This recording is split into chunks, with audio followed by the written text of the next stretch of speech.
Have you ever been to a family gathering or a reunion, maybe one that was a little uncomfortable, there was some tension, weird things happening, or just something funny? I'm excited because we are on Talk 4 of a series. I'm talking about the family that we are a part of. So not too long ago, actually very recently, I went to a family gathering.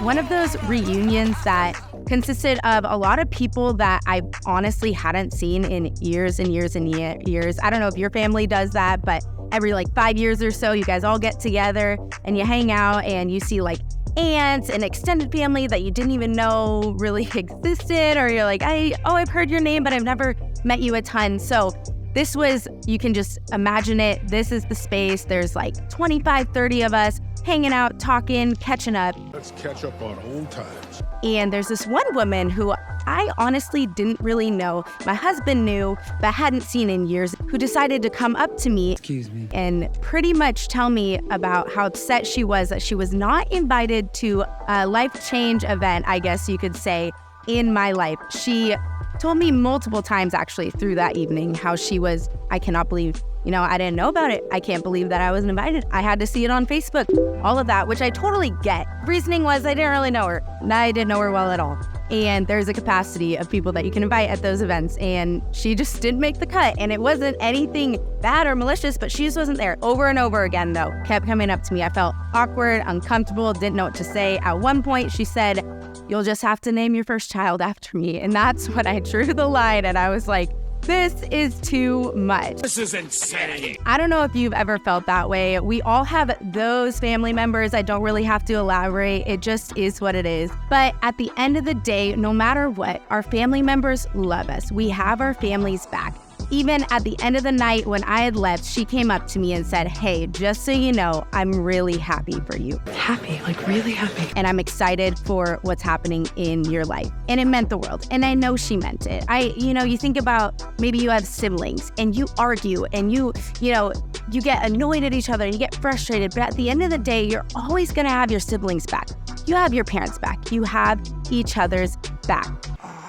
Got your back. As Christians, we exist and live the life that we live because of what Jesus did for us. He died on the cross, he sacrificed himself, and he adopted us to be a part of his family. I wanted to read a verse for you. It says in Ephesians 1, it says that God's perfect plan was to adopt us through Jesus. It even says that God took pleasure in planning this. God actually took pleasure. He was excited to plan this life for us to not live alone. Sometimes we might feel like we're alone. Sometimes we might not feel like we have family, or we don't feel like we have someone around us. But know that God's plan was actually for you to have a family.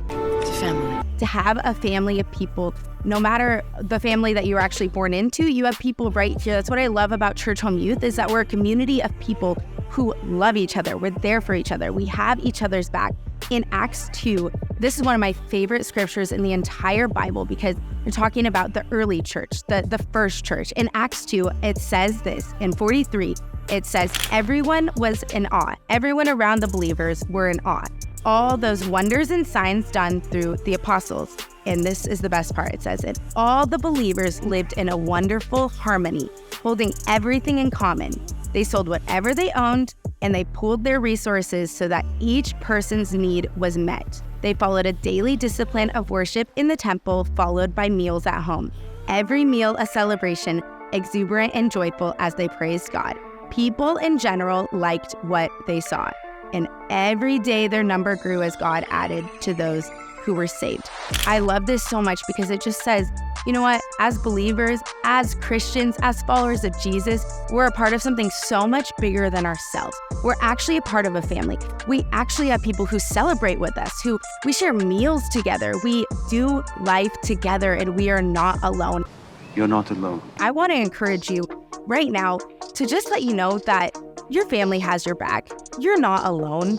Even when it feels like you are, you're not. You have people that are fighting for you on your behalf. God has created this plan. He has created this beautiful plan for you not to be alone, for you to have people around you that love you, that support you, that are praying for you. And if you're in this space and you're like, okay, I'm watching this at home and my family is pretty broken, I actually don't feel like I do have someone there for me, know that you do right here, that you can actually reach out to us, that we actually aren't just in a specific place, but that we want to connect with you. We want to tell you how much you're loved, how much Jesus loves you on a daily basis. We can connect, on our phones. We can set up Zooms. There's so many different ways to connect. You're part of something so much bigger. Families have so many different dynamics. Some are good, some are bad, but at the end of the day, we have each other's back. What if today we just decided, every single person listening on here, I'm going to trust that God has a family for me.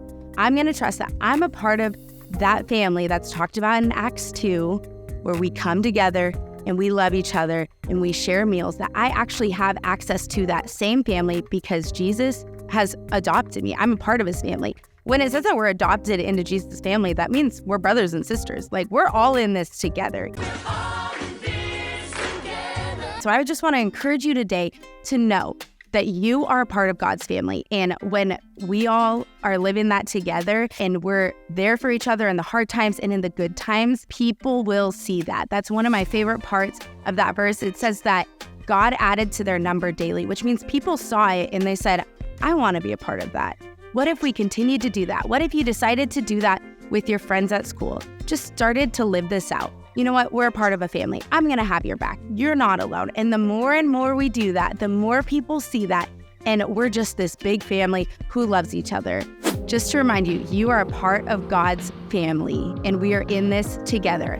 Love you so much, Churchome Youth. We will see you next time.